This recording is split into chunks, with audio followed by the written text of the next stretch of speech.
Terima kasih udah datang di webinar Kebumen IT ya. Walaupun aku orang luar komunitas, tapi aku orang Kebumen, jadi aku aku join ngisi di webinar lah, coba-coba.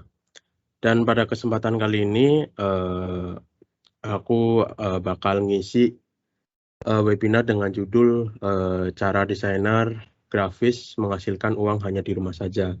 Karena kan pada kita tahu sendirilah minggu kemarin negara kita sedang pandemik gitu kan, coronanya naik bahkan melebihi India dan India ya, yang sebelumnya India tertinggi, sekarang Indonesia tertinggi.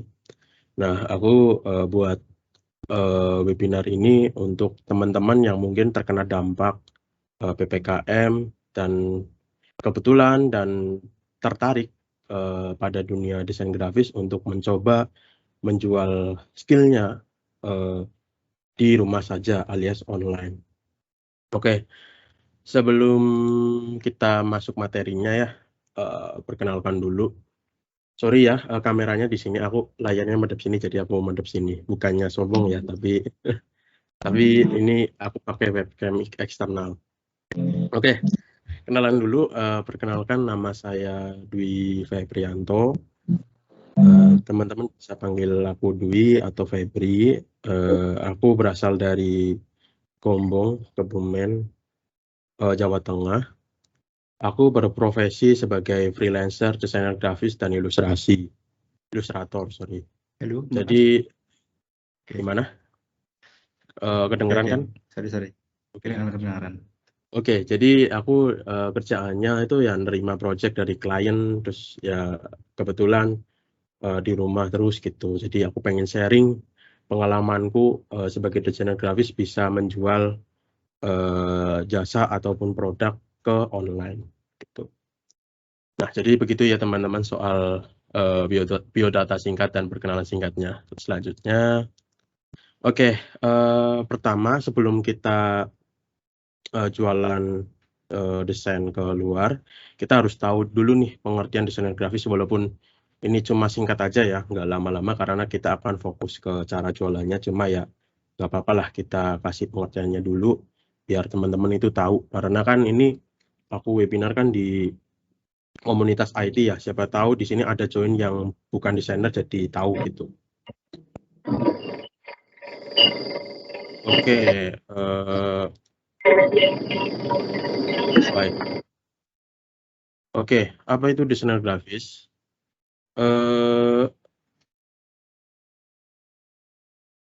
Cek. Oke. Masuk, Mas. Masuk ya. Ya. Oke. Jadi apa itu desainer grafis? Desainer grafis adalah penyampaian komunikasi yang menggunakan elemen visual. Dan pelaku dari desain grafis adalah desainer grafis, yang tentunya desainer grafis itu dapat merancang visual menggunakan teks, gambar, simbol, warna, ataupun tata letak. Jadi desainer grafis ini merancang kelima elemen itu untuk membentuk suatu elemen desain yang dapat dikomunikasikan kepada pembaca atau kepada audiens gitu. Jadi fungsi dari tugas dari desainer grafis seperti itu ya teman-teman. Lalu selanjutnya bidang desain grafis ya. Sebenarnya bidang desain grafis itu banyak, cuma ketika aku riset sana sini dan ya kebanyakan website mengatakan ini gitu. Sebenarnya aku kurang sependapat, tapi ya saya coba mengikuti apa yang ada di website gitu. Jadi ada 8 ya. Nah, yang pertama itu ada identitas visual atau visual identity. Nah, biasanya orang-orang mengenal visual identity itu soal logo. Padahal visual identity itu nggak cuma logo. Nah, bagi teman-teman yang nggak tahu visual identity itu ibarat desainer grafis itu membuat suatu identitas untuk perusahaan, untuk komunitas, untuk lembaga, ataupun untuk instansi tertentu. Nah, apa sih seorang desainer grafis untuk identitas visual ini? Nah, selain logo, desainer grafis itu biasanya menentukan color palette untuk suatu perusahaan, Lalu untuk aset-aset juga, contoh merchandise, contoh peralatan karyawan dan lain sebagainya. Lalu juga ada layout juga, kadang visual identity designer juga desain layout dan membuat aturan bagaimana logo itu ditempatkan gitu. Jadi ya visual identity ini bertugas untuk membuat identitas suatu perusahaan gitu. Jadi kan kalau kita melihat suatu, misal kita di jalan nih. Nah, kita di jalan ketika melihat warna merah kejauhan, kita teringat tentang McD gitu kan. Nah, itu fungsi dari visual identity itu untuk apa ya istilahnya ya, membuat kita itu mudah mengingat tentang perusahaan itu melalui desain gitu. Jadi selain logo juga ada warna tadi. Lalu yang kedua itu ada UI dan UX design. Sebenarnya ini kedua hal yang berbeda ya, cuma karena biasanya disebut bebarengan gitu kan, aku jadiin satu aja. UI itu adalah apa ya, tampilan atau tata letak dari suatu aplikasi, suatu website gitu. Jadi jika teman-teman buka website, lalu lihat desainnya bagus, itu yang desain UI designer. Atau ketika teman-teman buka Tokopedia gitu kan, yang UI tampilannya itu menawan, rapih, nah itu yang desain UI designer. Jadi UI designer itu bertugas untuk mendesain tata letak dari suatu aplikasi, website, ataupun game. UI designer game juga ada gitu. Lalu yang kedua itu ada UX design. Kalau yang UX design ini lebih ke riset apa ya, pengalaman pengguna dari software ataupun dari website tersebut gitu. Jadi jika teman-teman apa ya, pokoknya UX karena aku kurang tahu ya, jadi setahu aja, jadi UX designer itu nanti kayak mensurvei gitu penggunanya, lalu bagaimana tanggapan mereka setelah menggunakan aplikasi atau software tersebut gitu. Lalu yang ketiga ada pemasaran ataupun perikalan gitu. Nah, pemasaran dan perikalan ini tugasnya, desainer pemasaran dan perikalan ini tugasnya membuat pamflet, membuat brosur, membuat menu. Kalau modern lagi itu membuat ads gitu kan, membuat iklan ads, membuat apa istilahnya konten. Nah, itu masuknya ke pemasaran dan periklanan. Nah, untuk pemasaran dan periklanan ini harus menguasai skill Photoshop editing gitu kan. Biasanya yang disebut retouch. Jadi kita istilahnya apa ya? Ketika kita memfoto makanan gitu kan, apalagi kalau kamera HP kita jelek, kita kan butuh editing gitu kan. Nah, desainer pemasaran dan periklanan itu harus menguasai retouch, istilahnya apa? Istilahnya foto yang tadi kita foto yang membuatnya tidak menarik dan tidak jreng gitu kan, tidak fresh. Nah, di Photoshop itu diubah jadi jreng gitu, jadi fresh. Itu tugas dari desainer pemasaran ataupun periklanan. Jadi desainnya itu ditunjukkan untuk pemasaran atau periklanan gitu intinya. Lalu yang keempat itu publikasi. Nah, publikasi ini desainer ini mendesain hal yang berbau penerbit gitu, entah itu buku, entah itu majalah, entah itu koran, dan lain sebagainya. Lalu yang kelima ada motion grafis. Ini sebenarnya digabung sama animasi, cuma ya aku sebut motion grafis. Nah, kenapa motion grafis itu masuk ke desain grafis? Sebenarnya aku kurang setuju awalnya ya, kenapa motion grafis itu dimasukin desain grafis. Tapi ketika aku lihat cara pembuatan motion grafis, mereka itu rata-rata membuat asetnya itu dari nol gitu. Jadi mereka sketsa dulu, lalu mereka trace ke Adobe Photoshop, Adobe Illustrator, lalu barulah dianimasikan di Adobe After Effects. Jadi bisa disebut desain grafis lah. Biasanya motion grafis itu digunakan untuk yang pertama itu untuk edukasi ya. Jika teman-teman di YouTube pernah lihat kok bisa, nah itu pakai motion grafis ya. Jadi dia itu buat karakter, lalu digerakkan, dianimasikan, di rigging gitulah istilahnya, terus ya dijadikan video dan dipublish. Atau bisa digunakan untuk bahan promosi, itu juga bisa motion grafis digunakan untuk promosi juga. Lalu apalagi ya, motion grafis itu digunakan untuk video musik juga bisa, motion grafis dijadikan untuk hiburan juga bisa gitu. Ya tinggal selera aja gitu, selera pasar. Lalu yang keenam itu ada kemasan atau packaging lah istilahnya. Nah, kemasan atau packaging ini mendesain suatu kemasan produk gitu.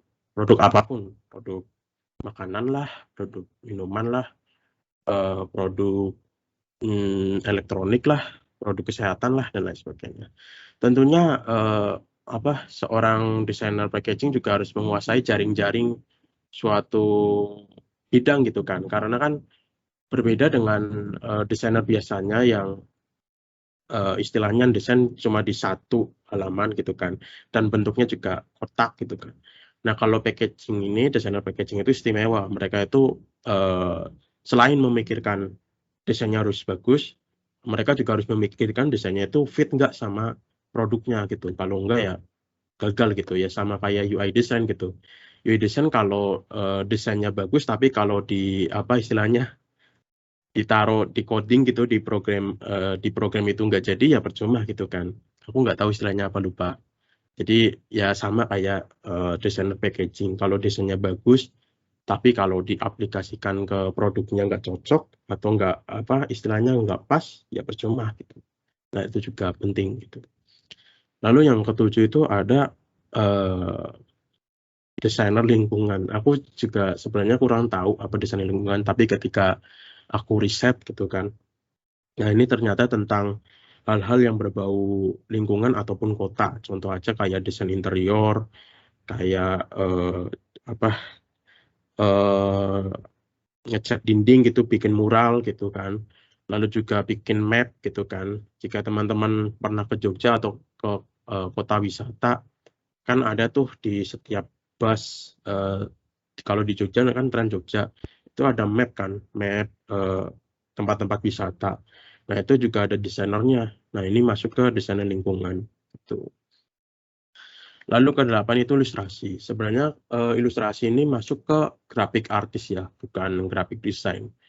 Karena aku pernah baca suatu artikel kalau ilustrasi itu lebih menonjolkan ke sisi seninya ketimbang ke ke value-nya gitu.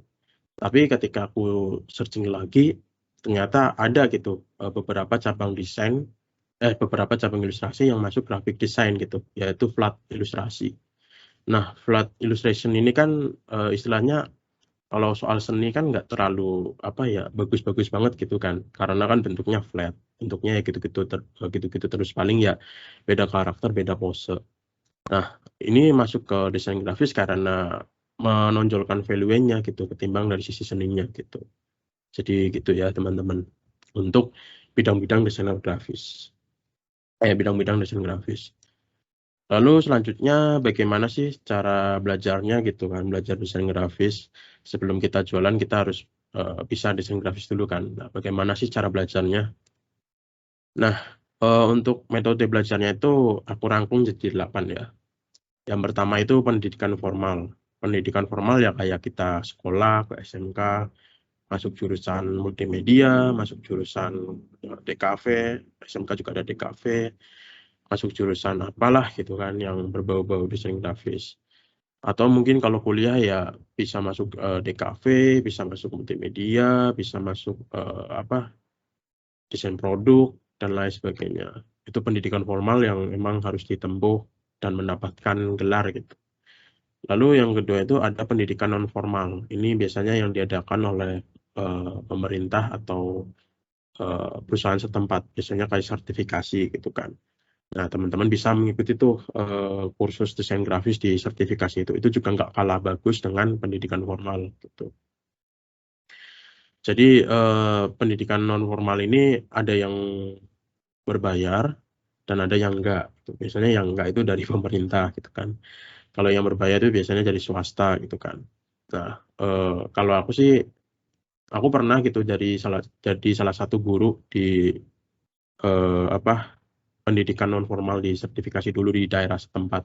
dulu suruh ngajarin Corel Draw, itu juga muridnya juga lumayan antusias gitu. Jadi buat teman-teman jangan terlalu meremehkan pendidikan non formal, karena pendidikan non formal juga nggak kalah hebatnya gitu dengan pendidikan formal gitu.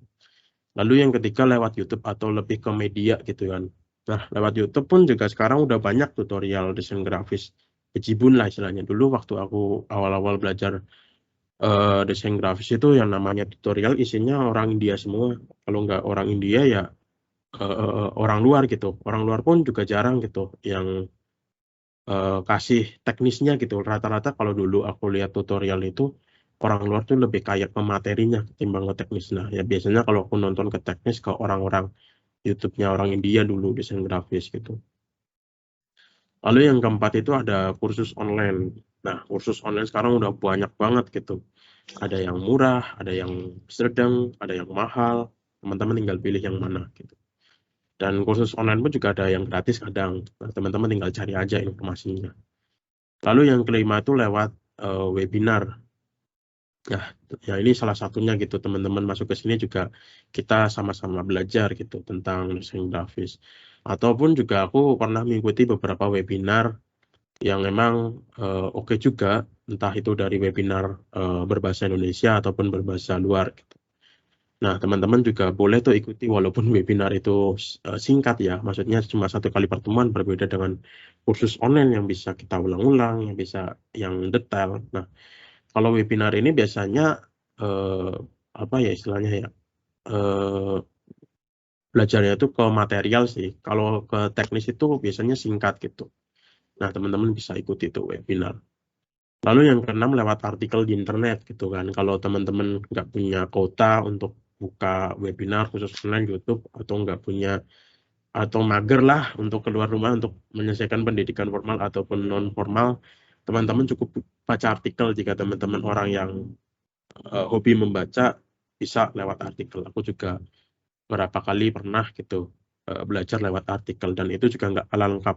Cuma sayang gitu kan kalau artikel itu kayak nggak jelas gitu kan karena kan biasanya yang dituliskan cuma bagian pentingnya gitu. Lalu yang ketujuh itu lewat komunitas. Komunitas ini banyak banget. Dulu aku awal jadi freelance pun juga gara-gara gabung ke komunitas gitu. Jadi teman-teman bisa gabung komunitas setempat atau komunitas online. Komunitas online pun juga banyak. Nah, di Suara Freelancer juga ada komunitasnya. Ya, komunitasnya itu ya sama Suara Freelancer itu di Discord. Jika teman-teman pengen gabung, itu silakan cek aja di link Suara Freelancer, itu ada Discord. Atau komunitas desainer grafis juga banyak, salah satunya IGD, Indonesian Graphic Designer ya, ya IGD. Itu juga oke punya. Lalu juga kadang ada beberapa komunitas daerah kayak Bung Rades, Bogor Graphic Designer. Lalu Jogja ada nggak ya? Aku kurang tahu Jogja. Kebumen juga dulu pernah ada, cuma ya nggak tahu sih sekarang gimana. Jadi ya cari-cari info aja.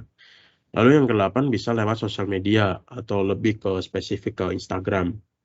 Yang di Instagram pun juga banyak gitu tutorial desain grafis lewat microblog. Bahkan sekarang ada fitur Instagram Reels juga udah oke gitu kan. Teman-teman tinggal scroll-scroll aja sama kayak TikTok. Nah, itu udah banyak lah tutorial-tutorial di sosial media tanpa harus buka YouTube yang memang kita harus effort dulu datengin YouTube. Kalau sosial media kan kita tinggal search, kadang lewat aja gitu kan. Nah, itu juga bisa dipelajarin lewat sosial media. Lalu selanjutnya teknik yang menempuh pendidikan formal. Jadi aku belajarnya itu cara-cara cepat gitu. Jadi gitu. Jadi yang pertama, pilihlah salah satu bidang yang kamu minati dari ke-8 tadi. Eh, Ke-8 tadi, teman-teman pilih tuh salah satu dulu aja gitu. Karena kalau kebanyakan ya juga kita takut pecah fokus ketika belajar. Pilihlah salah satu bidang yang memang kira-kira itu disukai gitu. Lalu yang kedua, belajarlah dari memulai menjiplak. Ini menjiplak dalam hal belajar ya, bukan untuk dijual kembali, untuk belajar. Istilahnya kalau kita belajar menjiplak itu untuk apa ya? Kita mengenali gitu, meraba-raba kayak teknik pembuatannya bagaimana, Lalu ketika kita udah jadi desainnya itu sama apa enggak, bagus apa enggak, nah kira-kira seperti itu kalau menjiplak. Lalu yang ketiga, fokuslah pada salah satu software dahulu gitu. Jadi apa ya, kalau belajar awal-awal itu jangan jangan terlalu banyak belajar software gitu. Cukup fokuslah salah satu dulu. Nanti kalau sudah bisa, sudah mahir, tinggal kita belajar aplikasi lain. Biasanya itu antara belajar aplikasi ini dengan aplikasi itu kok cepat kok, karena kan toolsnya hampir sama, paling cuma beda tampilan layoutnya doang. Tapi kalau sama-sama Adobe sih masih oke lah. Cuma kadang kalau misal Adobe Illustrator ke CorelDRAW itu udah agak beda jauh gitu. Jadi ya belajarlah salah satu software dulu gitu yang mungkin paling disukai, atau mungkin kebetulan gratis, atau mungkin kebetulan pernah beli lah, pakailah yang ada dulu gitu.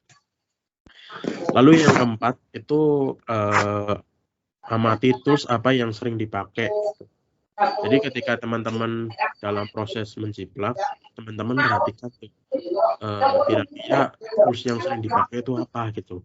Nah itu bukan diapal sih, kayak dipahami, terus dieksplor fungsi-fungsinya gitu kan. Nah teman-teman belajar terus sampai teman-teman itu nggak istilahnya ketika kita mendesain itu tinggal kita pakai ini, kita pakai ini gitu. Jadi nggak lihat tutorial gitu. Jadi belajarlah sampai paham gitu tools itu tuh buat apa gitu. Lalu yang kelima itu ATM atau amati tiru modifikasi. Nah, amati tiru modifikasi ini menurut aku itu dalam skala belajar ya. Sebenarnya untuk ATM untuk penggunaan komersial itu kurang baik karena di situ kan ada amati tiru gitu kan. Nah, kalau ATM ini menurut aku cocok untuk belajar. Jadi setelah teman-teman belajar menjiplak, teman-teman cobalah setelah menjiplak itu dimodifikasi gitu. Misal kalau seorang logo designer, kita menjiplak logo apa ya? Menjiplak logo Alfamaret gitu. Nah, kita mulai tuh untuk modifikasi, mungkin warnanya diganti, typeface-nya juga diganti, atau bentuknya, shaping-nya diganti. Nah, teman-teman tinggal mengeksplor sendiri sampai kira-kira itu bagus. Nah, yang keenam itu join komunitas desain. Kenapa harus join komunitas desain? Karena dari situ kita bisa meminta feedback dari orang-orang di grup itu. Karena walaupun kita belajar otodidak, kita harus punya yang namanya feedback gitu, biar kita tahu gitu. Kadang menurut kita bagus, tapi kadang nggak bagus. Menurut kita bagus, tapi menurut orang lain itu kadang nggak tentu gitu. Bisa bagus, bisa enggak gitu. Jadi butuh banget yang namanya feedback, biar kita itu bisa mengkoreksi apa yang kita buat dan bisa diperbaiki. Lalu yang ke-8 ya, tadi udah feedback kan. Yang 8, lalu ciptakan desainmu sendiri dengan beberapa referensi. Berbeda dengan ATM. Nah, kalau yang 8 ini kayak kita itu benar-benar mulai dari sketsa gitu. Sketsa dengan melihat referensi, bukan kayak kita jiplak terus modifikasi. Itu beda ya. Jadi kalau yang ke-8 ini kayak kita mulai dari sketsa, cuma kita melihat beberapa referensi ya. Jangan cuma lihat satu referensi. Kalau kita lihat satu referensi, nanti jatuhnya kayak sama gitu. Kita cobalah untuk memakai beberapa referensi, benar kan? Jadi kita merancang gitu. Lalu yang selanjutnya website inspirasi desain. Jadi tadi kan nomor 8 kan kita harus lihat referensi. Nah ini nih sumber referensi desain menurutku ya. Tapi aku cuma pakai 4 dari ini sih, 1-4 gitu. Yang pertama itu ada Behance. Nah, Behance ini kayak website dari Adobe gitu. Jadi teman-teman bisa melihat inspirasi desain dan tren desain terbaru. Tapi kalau Behance itu lebih ke ilustrasi dan Photoshop manipulasi gitu. Menurut aku ya, Behance. Lalu yang kedua Dribble. Dribble sebenarnya hampir sama kayak Behance, cuma ini beda vendor lah istilahnya, beda pemilik gitu. Kalau Dribble itu lebih ke UI design dan layout gitu. Jika teman-teman belajar UI design ataupun layout ataupun social media design Canva, nah teman-teman bisa cek tuh Dribble. Lalu yang ketiga Pinterest. Ini salah satu website favorit aku sih, karena di Pinterest itu kita nemuin segalanya gitu. Entah itu di luar desain pun ada gitu. Aku kan suka nyari meme gitu kan. Biasanya di Pinterest juga, atau kadang nyari inspirasi kayak interior itu. Aku kan lagi suka interior gitu. Ketika lihat interior itu kayak kebayang ketika aku bikin gini. Nah, itu aku biasanya nyari di Pinterest. Nah, oh ya, ketiga tadi behind dribble Pinterest itu bisa kita istilahnya di bookmark gitu. Nah, namanya itu biasanya mood board gitu. Jadi kita kayak mengepin atau menyimpan desain-desain yang menurut kita suka dalam satu halaman gitu. Nah, itu jika teman-teman lagi desain tuh, nah kita bisa mengumpulkan beberapa referensi lalu disimpan dalam satu board gitu istilahnya. Lalu yang keempat ada Instagram. Nah, Instagram ini salah satu sosial media yang emang paling tren dalam desain gitu. Nah, biasanya oh ya, teman-teman cukup follow Instagram yang apa istilahnya membahas desain-desain gitu. Biasanya paling update gitu. Lalu yang kelima itu awards. Aku juga kurang tahu karena ini aku ngambil di website gitu. Yang paling tren itu dari 1 sampai 4. Tapi ini sebagai tambahan aja. Lalu yang keenam itu ada design inspiration. Ini juga soal UI design juga sama kayak Dribble, mirip kayak Dribble. Kalau yang 7 ini logo inspiration juga satu vendor dengan design inspiration. Cuma kalau logo inspiration itu ya bahas tentang logo. Kalau 8 collect UI juga ya sama kayak Dribble gitu kan, namanya juga UI. Lalu yang ke-9 ini lebih ke riset ya, marketplace dan microstock website. Jadi kadang aku buka marketplace dan microstock website itu selain kayak melihat apa yang lagi tren dan juga lagi riset gitu. Kalau kita seorang produk kreator, nah biasanya kita riset di marketplace itu. Lalu yang selanjutnya ada channel belajar desain. Ini ada 10. Nah, ini channel belajar desain yang benar-benar membahas desain gitu. Jadi ketika aku juga ada sih beberapa channel lain, cuma mereka itu campur-campur gitu. Nah, ini aku yang kumpulkan di sini itu benar-benar belajar desain gitu. Yang pertama itu ada Rio Purba, ya udah tahu sendirilah kayak influencernya desainer gitu. Siapa coba desainer yang nggak kenal dia. Lalu yang kedua itu ada The Future gitu. Kalau kata temanku itu ada siapa aku lupa namanya. Itu ada Bapak Desainer Dunia. Itu biasanya kalau soal desain juga update. Teman-teman bisa follow. Lalu yang ketiga itu ada Will Peterson. Yang keempat ada Simri Mayfield. Yang kelima nih juga favoritku, Satori Graphic. Yang keenam nih juga terkenal juga. Namanya Mas Fuku Haldi, ini soal UI design. Yang ketujuh itu ada Photoshop tutorial, tentunya ya kita membahas tutorial Photoshop ya. Yang ke-8 ini juga nggak favorit sih, cuma aku suka lihat aja, yaitu Yes I'm Designer. Itu juga cocok sih buat teman-teman yang baru mulai. Lalu yang ke-9 itu ada Tasty Touch dan ke-10 ada Dance Sky. Itu ya. Tenang aja nanti aku share PPT-nya. Jadi teman-teman nggak perlu catat juga nggak apa-apa. Lalu yang bab ke berapa ini? Bab ketiga. Bentar, tak minum dulu. Nah, ini bab yang ditunggu-tunggu. Cara menghasilkan uang lewat desain hanya di rumah saja. Nah, yang pertama yaitu lewat wirausaha ya, atau lewat jualan lah istilahnya, berbisnis.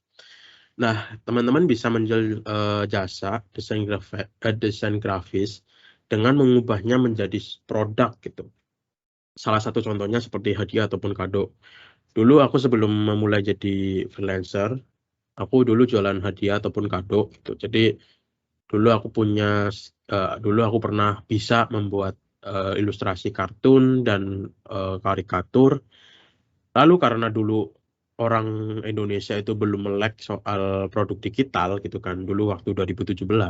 Jadi aku ubah menjadi produk fisik gitu. Nah, itu tak kasih figura dan jadilah untuk hadiah ataupun kado. Yang aku dulu jual karikatur atau jual ilustrasi kartun itu nggak laku di harga 30.000. Lalu ketika aku ubah menjadi produk fisik, aku jual 60 sampai 80.000, itu malah laku gitu.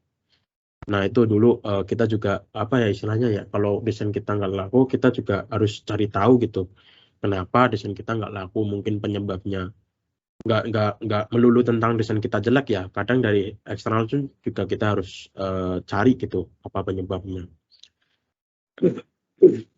Jadi yang kedua itu ada undangan pernikahan, itu kayak ibarat undangan tapi bukan kayak flat gitu, ada ilustrasinya, kadang ketika kita buka timbul gitu. Nah itu juga cocok buat teman-teman yang kreatif gitu.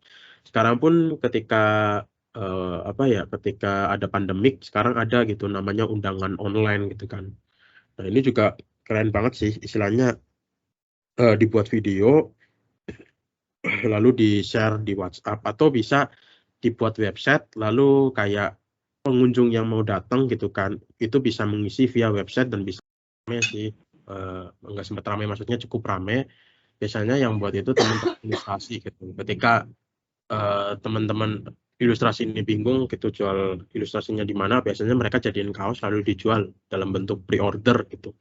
Ini juga cukup menjanjikan jika teman-teman tahu cara pemasarannya gitu. Kalau tips dari aku sih, teman-teman yang ilustrasi ini cobalah untuk menyentuh komunitas gitu. Contoh aja seperti yang teman aku lakukan, itu komunitas Gundam. Jadi dia itu buat ilustrasi tentang Gundam, lalu ilustrasi Dragon Ball, itu juga rame, dan yang rame juga sekarang kayak ilustrasi Attack on Titan juga lagi rame. Cobalah untuk buat fan art dari apa yang lagi hit saat itu, lalu bukalah pre-order untuk mereka gitu. Itu juga cukup menjanjikan gitu. Lalu yang keempat, Tumblr gitulah, yang gelas. Aku nggak tahu nama tepatnya apa, tapi aku nyebutnya Tumblr. Jadi teman aku itu punya bisnis, dan aku juga cukup kaget, dia itu kreatif gitu. Dia buka jasa Tumblr, cuma untuk covernya itu foto ilustrasi yang dia buat gitu. Itu juga ya itu lumayan ramai juga, dan ya lumayan lah gitu buat di saat pandemi PPKM seperti ini. Yang kelima ini stiker, ini juga cukup ramai juga. Stiker ini jadi kayak teman aku ini jago ilustrasi, dan kebetulan banyak yang suka gitu di Instagramnya. Instagramnya itu juga followersnya udah banyak, lalu pada minta untuk dibuatkan stiker ataupun ganci. Nah dia itu buat stiker dan ganci, dan harga jualnya juga lumayan karena mungkin ilustrasinya bagus, jadi ketika dihargai segitu masih worth it gitu. Yang keenam, tote bag. Ya sama sih kayak stiker dan kaos. Jadi ketika kita pintar ilustrasi ya kita print di tote bag. Tapi cuma kalau tote bag ini aku kurang tahu pasarnya gimana ya. Cuma ya ini juga boleh dicoba sih. Yang ketujuh dan lain-lain lah, merchandise lain-lain, mungkin ada apa ya contohnya ya. Ada topi, ada sarung tangan, itu juga bisa dicoba. Lalu yang selanjutnya, nah inilah salah satu contohnya ya. Nah ini punya temanku ini. Aku lupa ternyata aku udah insert gambarnya. Nah ini juga kaos, ini juga tote bag. Jadi kalau teman-teman tahu Mbak Aprilia, Hai Aprilia, nah ini kadang buat tote bag, buat jari apa ya istilahnya ya? Bukan sarung tapi kayak sarung gitu, aku lupa. Ya kayak gitulah. Lalu yang kedua, selain wirausaha tadi, kita bisa jadi konten kreator. Nah, jika kamu merupakan seorang yang pandai mengekspresikan diri kamu ke sosial media, orang yang periang, orang yang nggak pemalu, pede gitu kan. Nah, teman-teman bisa jadi konten kreator. Jika teman-teman punya pemikiran yang kreatif untuk buat konten tiap harinya yang menarik, cocok nih konten kreator. Dan juga konten kreator ternyata sumber penghasilannya itu juga lumayan banyak gitu. Yang pertama itu lewat jasa gitu. Ketika kita jadi konten kreator kan kita kayak membangun personal branding gitu kan. Nah itu ketika kita membuka jasa, itu otomatis calon klien kita itu kayak lebih percaya aja ketimbang ke orang yang bukan, orang yang tidak membangun personal branding gitu kan. Nah itu juga boleh tuh dicoba. Jadi kalau misal teman-teman buka jasa agak sulit, cobalah untuk menyicil-nyicil menjadi konten kreator dan membangun personal branding sendiri gitu. Yang kedua itu e-course. Jadi jika teman-teman sudah memiliki followers yang oke, dan banyak gitu kan. Biasanya yang e-course ini muncul sendiri gitu. Kalau ada yang minta, teman-teman bisa tuh bikin e-course, dan itu lumayan bisa jadi ibaratnya kayak produk digital. Kita buat satu kali di awal, itu bisa dijual berkali-kali dan bisa jadi passive income gitu. Lalu yang kedua itu ada afiliasi. Jadi teman-teman itu kayak menjual produk orang, lalu kita mendapatkan komisi dari situ. Itu juga banyak konten kreator yang istilahnya mereka tuh nggak punya produk sendiri, nggak buka jasa, nggak buka e-course kayak tadi.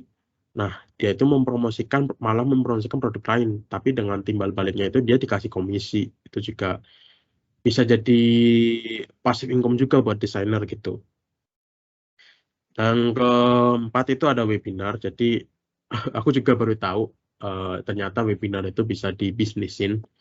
Nah, jadi jika teman-teman seorang desainer grafis dan membuat konten dan share apa yang teman-teman ketahui tentang desain grafis, teman-teman bisa buat webinar ataupun bisa diundang ke webinar orang lain, biasanya gitu. Lalu yang kelima, produk. Nah, tadi kayak yang disebutkan tadi, teman-teman juga bisa buat produk sendiri.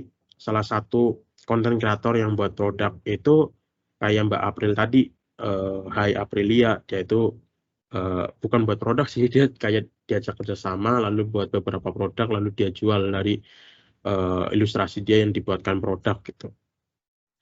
Lalu yang keenam ada eksklusif konten ini. Ini juga istilahnya kayak apa ya? Eksklusif konten ini ya kayak yang fitur YouTube terbaru itu loh, yang kita bisa berlangganan dan berbayar gitu. Nah, itu juga oke punya jika teman-teman seorang konten kreator, lalu teman-teman apa ya, jika teman-teman desain grafisnya bagus atau ilustrasi sih, rata-rata ilustrasi ya yang buat eksklusif konten, itu bisa dimasukin Patreon atau Buy Me a Coffee atau yang dari Indonesia, Traktir ataupun Podia. Jadi jika ada orang yang ingin melihat konten eksklusif kamu, itu harus bayar dulu gitu. Lalu ini juga tambahan ya, ini juga baru ingat, itu ada penjualan karya di NFT. Nah, NFT ini juga lagi lumayan rame ya, apalagi sejak istilahnya kripto itu melambung gitu kan. NFT ini bisa dicoba buat teman-teman yang udah punya personal branding yang bagus dan ilustrasinya bagus. Nah, teman-teman itu bisa jual karya yang dimiliki teman-teman ke NFT market. Nah, dari situ sistemnya itu lelang gitu kan. Di NFT itu tepatnya sistemnya lelang gitu. Jadi kayak kayak kita datang ke galeri gitu. Kita datang ke galeri galeri seni itu kan karyanya kan bagus-bagus gitu, dan itu kalau mau dijual kan dalam sistem lelang gitu ya, sama kayak NFT. Kalau ke NFT itu sama aja kayak kita ke galeri, kita lihat karya-karya yang bagus dari seorang seniman atau kreator yang hebat gitu, lalu kita bisa membelinya dan bisa dilelang gitu. Dan biasanya pembeli yang membeli karya itu kan ada tuh yang baru-baru ini terdengar itu, yang seorang pemilik Twitter, aku lupa namanya, itu dia itu menjual tweet pertamanya ke pemegang kripto gitu kan. Nah, aku bingung kan kenapa sih eh, kenapa sih tweet yang cuma gitu doang bisa dibeli dengan bermiliar-miliaran gitu kan, padahal kan cuma tweet. Ternyata di situ juga bisa dibilang investasi. Jadi kalau semisal ya istilahnya ya, tweet itu mau dijual kembali itu bisa dijual lebih mahal, kayak karya seni gitu kan. Mungkin kita membeli karya seni orang ini yang belum terkenal banget, seharga 1 juta, tapi suatu saat itu bisa bernilai tinggi, apalagi kalau seniman itu udah meninggal ya, sorry ya. Karena aku juga beberapa kali search penyebab salah satu penyebab karya itu bernilai tinggi itu salah satunya seniman itu meninggal gitu. Jadi gitu ya untuk konten kreator. Ini halaman berapa ya tadi ya? Oh, ya. Lalu yang selanjutnya ini ya contohnya ya untuk konten kreator. Ini konten kreator yang menurut aku bagus gitu untuk diikuti. Ada Mbak April, ada Riko Purba, ada Mas Yam. Ini soal konten kreator Canva. Jika teman-teman pengen desain grafis lewat Canva, bisa follow nih Mas Yam. Dan ini ada Mas Ayom. Nah, Mas Ayom ini juga kontennya menarik, cuma di TikTok gitu. Nah, teman-teman bisa follow. Lalu yang ketiga ada kontributor microstock. Nah, jika teman-teman nggak tahu, microstock itu ibarat kayak website yang menampung aset-aset desain gitu.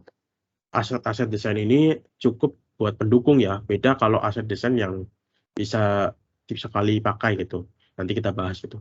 Nah, kalau di Microsoft itu aset-aset pendukung gitu yang bisa digunakan, yang bisa diolah lagi sebagai desain baru.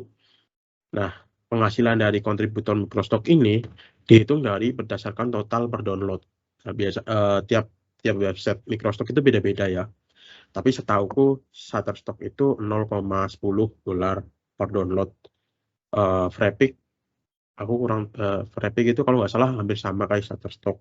Kalau Adobe Stock itu kalau nggak salah ya, sorry kalau salah. Terakhir aku dengar itu 0,25 dan lain sebagainya. Kalau yang alami Getty Image Edge aku kurang tahu.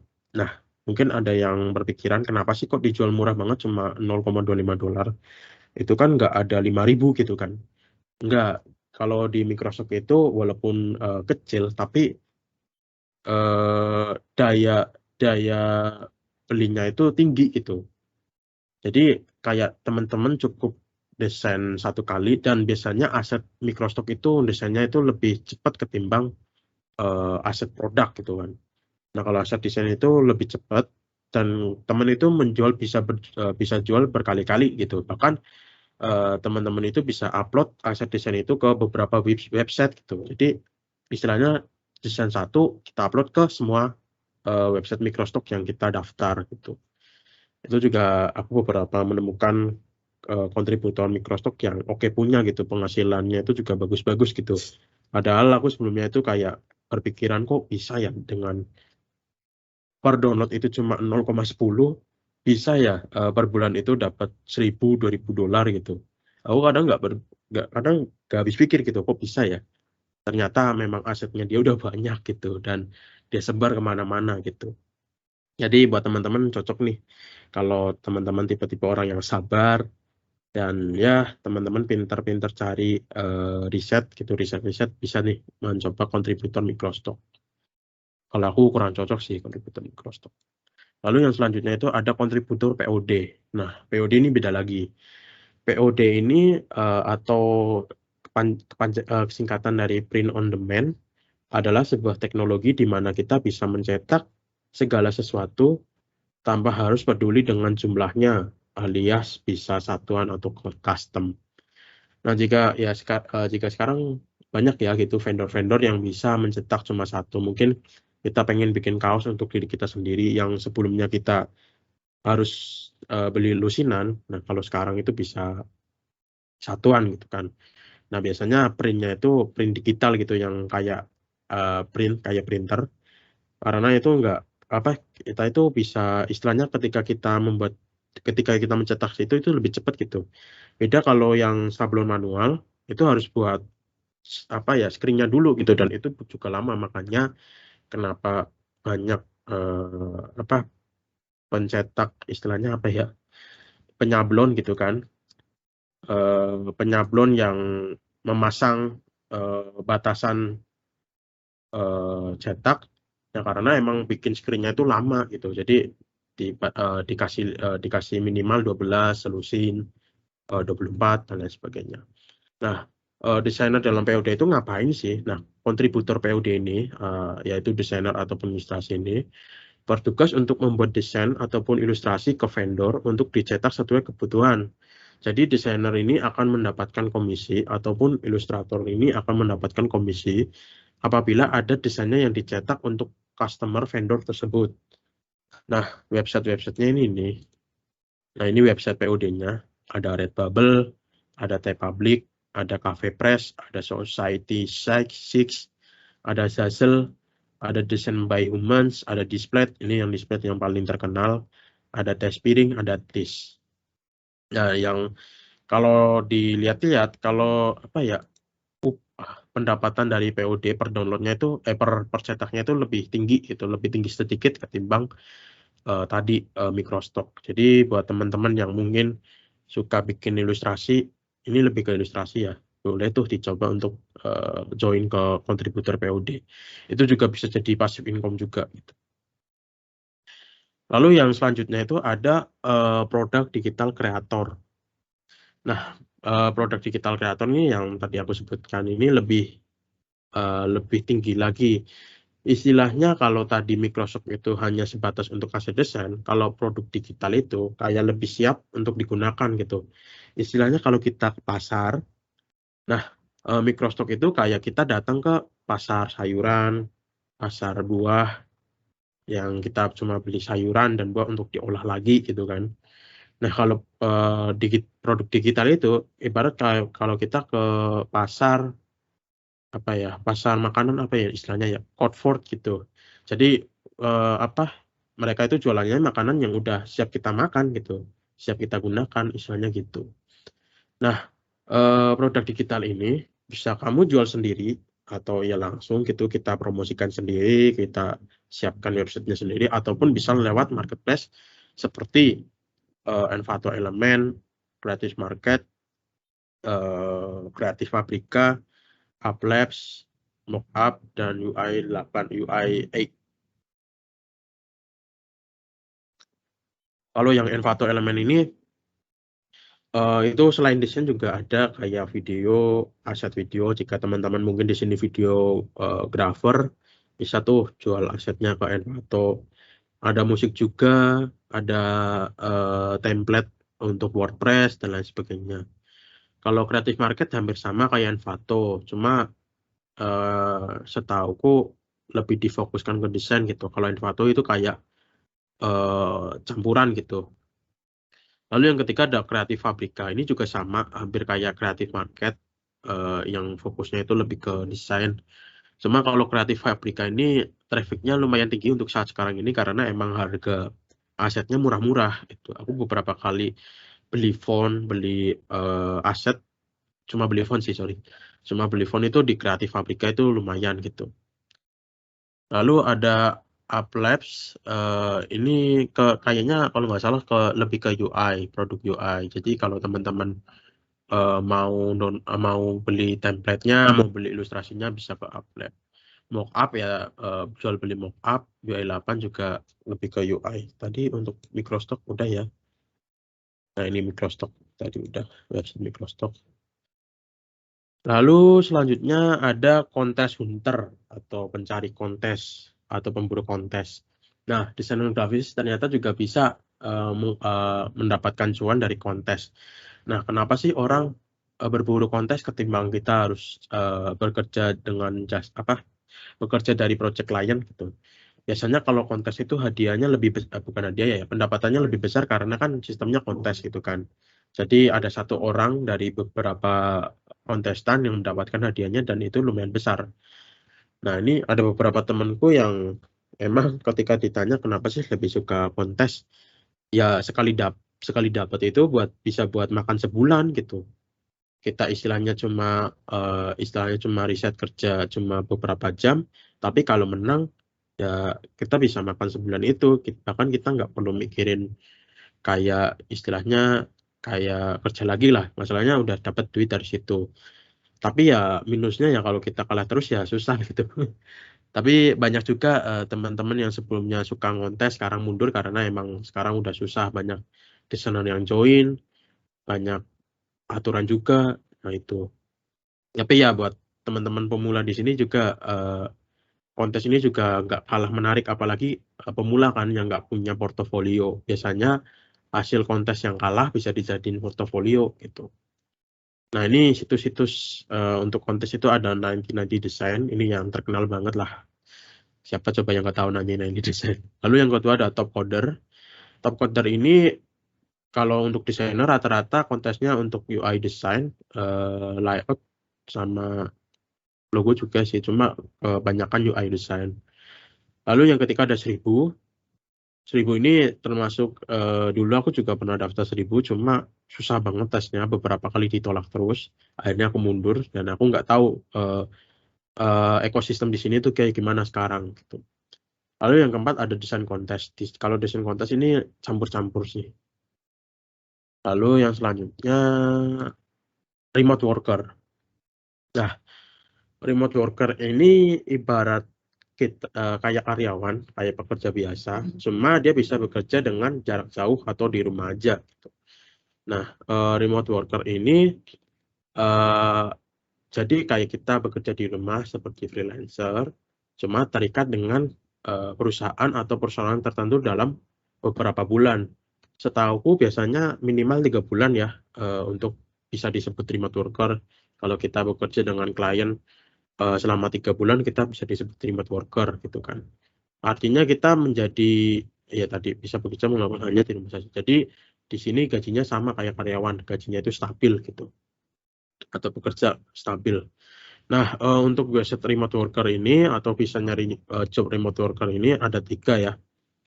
Nah, ini sebenarnya ada beberapa banyak gitu. Cuma dari apa ya yang menurut aku trusted ini ada 3. Yang pertama ada WeWork remotely.com. Lalu yang kedua ada Upwork, ini website terkenal. Lalu yang ketiga ada remote.co. Lalu yang selanjutnya yang terakhir freelance. Nah, freelance itu ya tadi hampir sama kayak remote worker. Cuma kalau remote worker itu terikat kontrak panjang dengan satu klien atau perusahaan tertentu. Namun kalau freelance itu tidak terikat kontrak panjang, biasanya cuma kontrak pendek yang dimana itu nggak sampai 1 bulan gitu kan. Dan freelance pun bisa bekerja, bisa terikat kontrak dalam sekali waktu ke beberapa perusahaan. Jadi dalam sekali waktu kita bisa terikat 3 kontrak pendek gitu kan, 4 kontrak pendek gitu. Berbeda dengan remote worker yang biasanya diatur tidak boleh menerima job lain gitu kan. Tapi dengan konsekuensinya dia itu mendapat gaji yang stabil. Sedangkan kalau freelance gajinya nggak stabil gitu kan. Nah, untuk situs freelance sebenarnya banyak banget.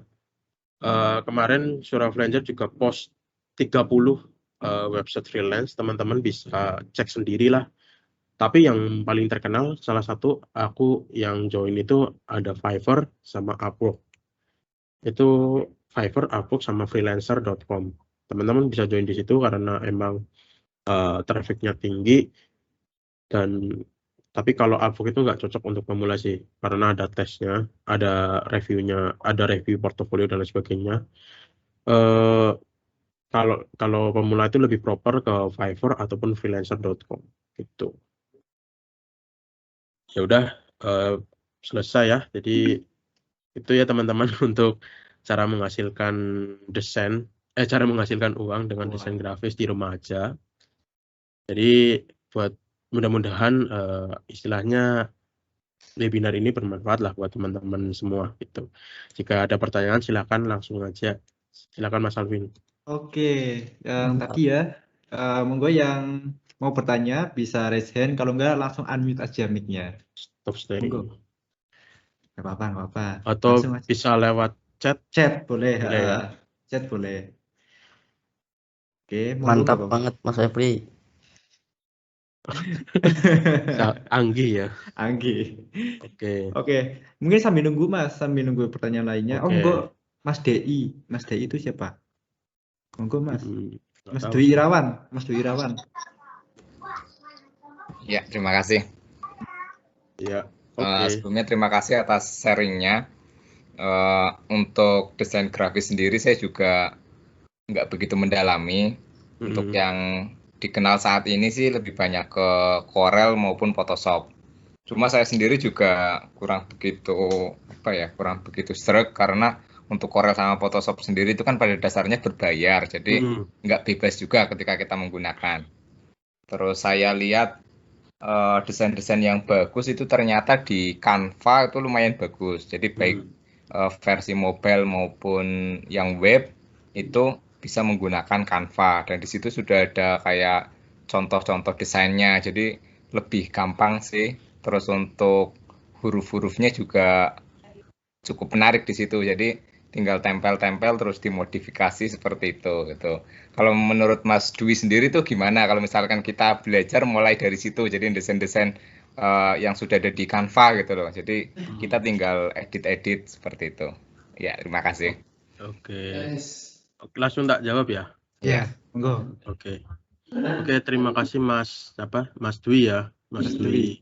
Mas Dwi Ravan atas pertanyaannya. Oke, jadi untuk Canva ya. Sebenarnya untuk Canva bagiku itu nggak masalah, silakan untuk belajar di situ. Tapi ada beberapa ada beberapa istilahnya rumor bahwa ketika desainer menggunakan Canva itu istilahnya downgrade. Aku kurang tahu kenapa. Mungkin karena Canva istilahnya digunakan. Istilahnya Canva itu kayak kayak newbie user gitu, karena kebanyakan penggunanya itu bukan desainer gitu malahan. Dan jadi mungkin itu wajar kalau misal banyak desainer terutama di Indonesia itu yang menganggap remeh Canva gitu. Cuma bagiku Canva itu powerful kalau kita bisa mengoperasikannya dengan benar, dan nggak masalah jika desainer itu mulai dari Canva, asalkan itu kita belajar dari kanvas 0 gitu, kanvas kosong gitu kan. Nah kan ada gitu Canva yang memang ada template gitu. Kalau istilahnya cuma edit-edit, ganti font dari template yang sudah ada, mohon maaf banget itu bukan desainer, istilahnya itu kayak lebih ke mengedit-ngedit doang. Tapi kalau dari aku, desainer itu biasanya Canva, ketika kita menggunakan desain di Canva itu biasanya dari kanvas 0. Aku pun juga beberapa kali dapat job pakai Canva. Padahal banyak yang mengatakan ketika desainer menggunakan Canva itu downgrade karena kan Canva itu banyak template-nya dan lain-lain sebagainya. Padahal ketika aku desain di Canva itu dari kanvas 0 gitu, nggak dari template, dari kanvas 0 buat asetnya sendiri. Paling aku cuma pakai foto-foto pendukung dari situ gitu. Jadi ya gitu sih soal Canva, dan sekarang pun Canva juga lagi rame gitu, karena kan Canva terkenal bukan friendly, newbie friendly gitu. Cocok untuk newbie apalagi buat orang yang pemilik bisnis, tapi dia itu nggak bisa desain. Nah itu cocok banget pakai Canva karena Canva itu template-nya banyak gitu kan. Nah biasanya project berdatangan ketika seorang Canva user mau pakai template tapi nggak cocok gitu, dan sedangkan dia itu punya brand yang punya warnanya sendiri gitu kan. Jadi dia butuh desainer untuk membuat template dari Canva gitu. Jadi aku biasanya bekerja di situ sih buat template untuk suatu perusahaan atau suatu bisnis tertentu dari pemilik bisnis yang kebetulan pakai Canva gitu. Itu sih. Oke, menarik. Wow, Canva ya Mas. Oke. Ya. Semoga terjawab ya Mas Dwi Kurniawan. Oke. Monggo yang lainnya bisa langsung unmute, kalau enggak langsung chat aja di chat itu ada. Nah, sambil nunggu sih Mas, aku mau tanya nih. Itu kan ada namanya POD loh. Yo. POD itu maksudnya itu harus fisik atau hanya desainnya tok, Mas? Oke. Jadi gini. Jadi ada suatu vendor itu bikin bisnis. Nah, vendor itu punya peralatan percetakan gitu. Punya peralatan percetakan dan dia buka website. Nah, dia itu buka program kontributor untuk siapapun desainer yang bisa mengisi stok-stoknya gitu. Jadi desainer ataupun ilustrator itu mengirim ke vendornya itu berbentuk soft file gitu. Nah, ketika kebetulan ada yang tertarik dengan desain yang kita buat, nah kita itu dibayarnya komisi gitu, berkomisi. Jadi kalau tiap desain berbeda ya, cuma rata-rata itu 10%, 20% itu per penjualan gitu. Jadi misal harganya 120.000, kita dapat 12.000 atau sampai 24.000 gitu. Jadi desainer ataupun ilustrator itu mengirimnya soft file, cuma dari vendor itu nanti ngirimnya fisik gitu, nanti dikirim gitu. Oke, paham. Berarti tetap soft file ya Mas? Dari kita soft file nanti di sana nanti dibaginya percetakan gitu ya Mas? Oke. Nah sekarang Mas Afan, Mas. Monggo Mas Afan, tadi halo Mas, habis ini aku mau nanya ya. Monggo, open mic aja. Halo Mas. Halo. Oh iya, kedengeran nggak suaranya? Kedengeran. Iya, jelas-jelas Oh, kok. iya. Wah, Mas tadi ikutnya agak telat karena apa ya? Kelewat lah, ada yang dikerjain dulu tadi. Barangkali Oke. udah kejawab sebenarnya mungkin. Nggak apa-apa. Oh Apa-apa. iya. Santai Jadi aja kan, kok di sini. oh iya. Jadi kan sejauh ini aku ini freelance graphic designer ya, Mas. Yang dikerjain itu sejauh ini orderan yang masuk itu kebanyakan dari temen. Nah, habis dari temen tuh nanti baru deh kayak merembet kemana-mana gitu loh. Jadi baru ya word of mouth lah, dari mulut ke mulut doang. Terus kata temanku, cobain deh di Fiverr kayak gitu. Nah, aku tuh udah nyobain di Fiverr, Mas. Terus ngikutin temanku lah, bikin portfolionya. Terus tapi ya masih jelek gitulah. Nah, aku tuh sebenarnya pengen apa, Mas, yang Mas ini Mas sama Mas Dwi itu coba apa nge-share pengalamannya sih, misalnya dengan jualan di misalnya kayak di Fiverr, Upwork dan segala macam itu awalnya tuh gimana sih tips-tipsnya, mungkin dari sebelum dapat Oke. klien sampai akhirnya dapetin, karena jujur kayaknya kok berat dan aku belum dapet, gitu aja sih Mas. Makasih ya. Oke, tak izin jawab ya. Oke. Menurut pengalamanku ini di Fiverr dulu ya. Kalau di Upwork itu, aku sebenarnya di Upwork juga masih baru sih. Cuma ya agak lumayan gitu. Cuma aku belum berani share untuk Upwork karena pengalamanku masih minim. Cuma kalau Fiverr, bagaimana sih? Karena kan biasanya klien tertarik itu karena melihat review atau melihat rating dari kita kan. Sedangkan untuk pemula atau untuk new seller, new freelancer itu kan nggak punya rating gitu kan, di istilahnya di Fiverr belum ada rating karena mereka baru kan. Lalu bagaimana sih cara klien itu tertarik gitu, walaupun kita nggak punya review atau nggak punya rating gitu. Nah, yang pertama kita itu dari portofolio. Nah, dari portofolio itu penting banget untuk memiliki portofolio yang bagus dan menarik gitu. Jadi usahakan pakailah portofolio yang full, istilahnya apa ya? Kan kadang ada beberapa teman yang ngupload portofolio itu kepotong. Nah, itu kurang baik gitu karena ketika dibuka di PC ataupun mobile itu kepotong dan itu kurang maksimal. Sebisa mungkin itu dipasin full gitu istilahnya. Nah, untuk size rationya Mas Afan itu bisa search gitu di Google ada. Aku lupa sih rationya berapa, cuma ada di Google.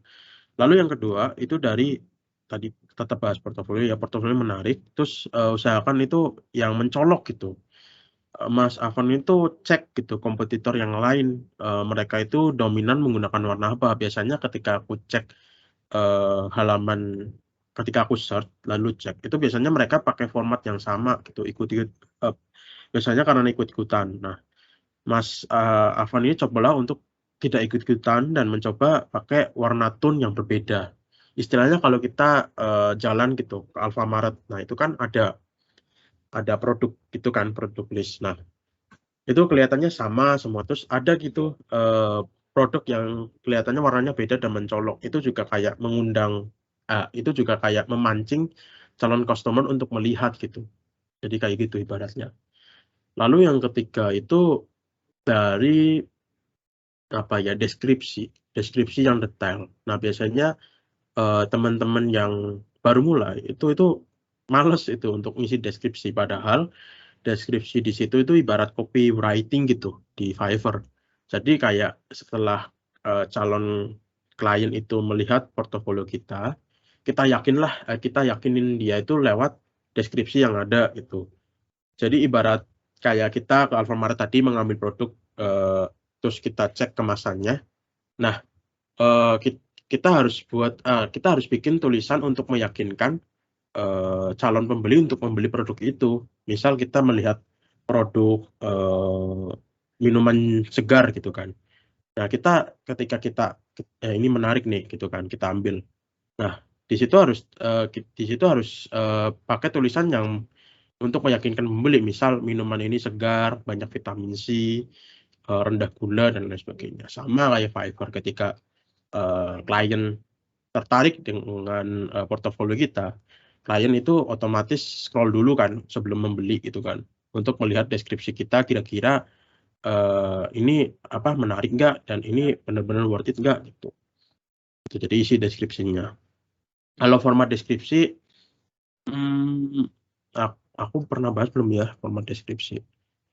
Cuma kalau format deskripsi ya pas sekarang ya saya ingatku ya itu ada 4. Yang pertama itu ada pembukaan, yang pembukaannya kayak hi, hello everyone dan lain sebagainya. Lalu yang kedua itu deskripsi singkat tentang jasa apa yang dijual. Lalu yang ketiga itu ada benefit apa yang didapatkan oleh klien ketika membeli jasa Masnya di Fiverr. Yang keempat itu kelebihan atau keunikan atau USP dari Masnya. Jadi Mas itu memiliki keunikan apa ketimbang seller lain gitu. Itu sih kalau deskripsi. Dan itu pakai bahasa Inggris semua ya.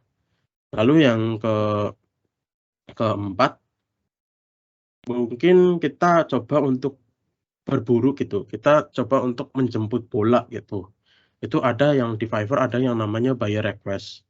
Itu istinya buyer-buyer yang mempunyai job, cuma dia itu belum klop dengan seller di Fiverr. Jadi dia itu mencari seller yang kira-kira bisa nggak mengerjakan project itu gitu. Nah, Mas cobalah untuk menjemput bola di situ karena kita nggak bisa selamanya untuk menunggu gitu kan.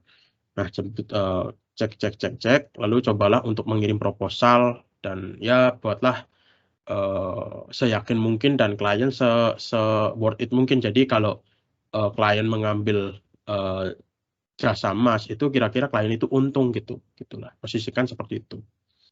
Jadi ibarat kayak apa ya? Kayak sales gitulah, sales HP apa gitu kan. Kita datang ke ini mungkin kita datang ke mall gitu kan ada sales Mbak Oppo atau Mbak Vivo gitu kan. Nah, itu kita posisikan kita seperti itu gitulah. Jadi gitu sih.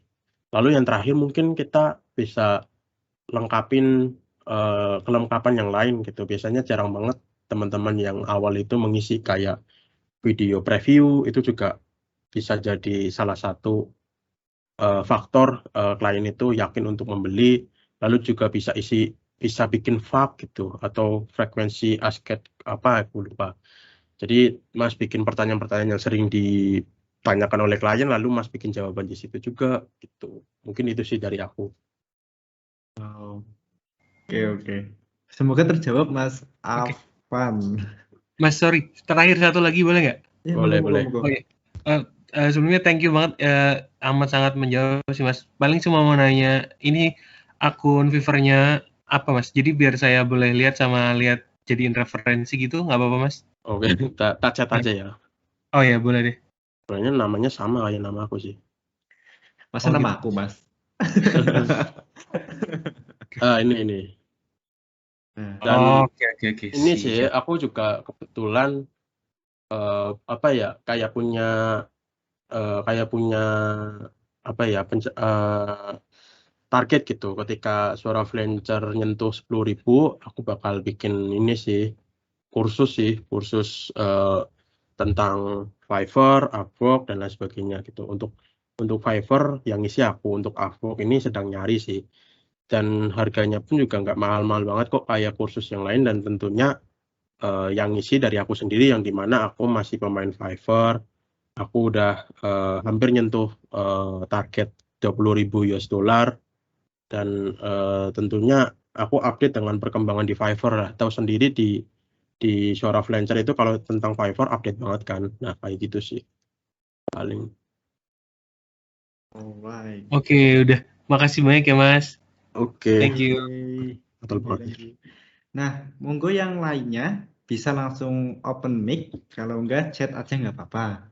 Oke ya, kita buka sampai 9.20 ya Mas, Mas Febri nggak apa-apa ya? Ya nggak apa-apa lah, kan emang masih itu. Oke, siap. Nah, monggo yang lainnya atau saya lagi? Boleh yang lainnya boleh open mic langsung atau enggak chat aja nggak apa-apa. Oke, sambil nunggu ya. Aku ada banyak pertanyaan sih Mas sebenarnya, tapi kan ini kan terbatas waktu. Nah, ini kan tadi mana ya? Oh ya, gini Mas. Kan aku seorang programmer Mas. Kan beda jauh banget sama Mas Febri kan. Aku seorang programmer, di mana aku bablas, bahasa Indonesianya bablas itu apa ya? Sama sekali itu nggak tahu teknik desain, terus apa namanya tentang warna, tentang ini. Apa aku possible untuk bisa jadi freelance designer, Mas? Atau hanya harus punya basic, maksudnya basic dari lahir aku harus bisa nulis lah, apalah gambar animasi itu, gitu Ya, Mas. oke. Apa ya? Kalau menurut aku, ya aku percaya sih ada orang yang punya talenta dari lahir gitu. Ada yang emang dari kecil pintar gambar, dari kecil itu pintar paham tentang warna gitu kan. Itu ada. Cuma aku juga percaya bahwa orang itu bisa, walaupun orang itu nggak terlahir dengan talenta yang bagus, itu kita juga bisa berlatih gitu kan. Jadi nggak ada istilahnya, apa ya, nggak ada patokan bahwa orang yang keren itu lahir dengan talenta yang bagus. Banyak juga orang yang keren atau orang yang skillnya bagus itu mempunyai talenta yang biasa aja dari kecil gitu kan. Jadi istilahnya kalau emang ada ketertarikan di desain, itulah cobalah untuk, kalau awal-awal cobalah untuk melihat banyak referensi sih kalau aku ya. Melihat banyak dulu kalau aku nggak gitu sih. Aku dulu lebih ke coba-coba sih. Cuma kalau aku lihat teman-teman yang sekarang itu banyak-banyak lihat referensi gitu. Biasanya dari referensi kayak, oh ini bagus ya, misal kayak ilustrasi gitu. Oh ini bagus ya, kira-kira kalau aku buat gini bisa nggak ya gitu kan. Kira-kira ini tekniknya pakai gimana ya, pakai software apa ya, terus dan lain sebagainya gitu. Dan kalau istilahnya sudah ada gitu, menemukan salah satu yang disrupt gitu kan. Nah itu cobalah untuk membuat gitu, walaupun pelan-pelan, mungkin karena kan programmer apa yang mempunyai pekerjaan lain gitu kan, ya cobalah untuk dicicil-cicil. Cuma kalau ada potensi enggaknya itu tergantung individu sih. Individu atau Iya, aku nggak bisa ngomong itu berpotensi apa oke. enggaknya. Oke, mungkin yang lainnya, oke Mas menjawab sekali Mas. Oke, Mungkin yang lainnya ada yang mau bertanya, yang langsung open mic aja nggak apa-apa.